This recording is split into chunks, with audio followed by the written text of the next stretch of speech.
Anda kembali di Sapa Indonesia Akhir Pekan. Saudara, seorang jurnalis yang bertugas sebagai juru kamera di stasiun TV Al Jazeera tewas terkena serangan drone atau pesawat tak berawak pada Jumat.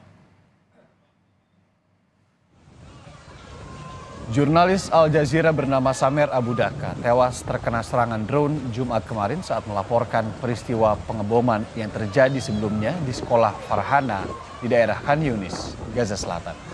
Dalam keterangan tertulis, Al Jazeera Media Network meminta pertanggungjawaban Israel atas peristiwa tersebut.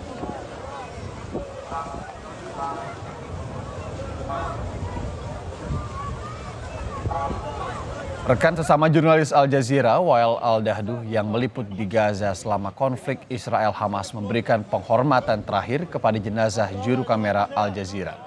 Wael bahkan menangis di depan jenazah Samer Abu Daka. Samer tewas akibat serangan drone militer Israel saat meliput di sebuah sekolah bernama Sekolah Farhana di kawasan Khan Yunis, Gaza Selatan yang sebelumnya juga terkena rudal.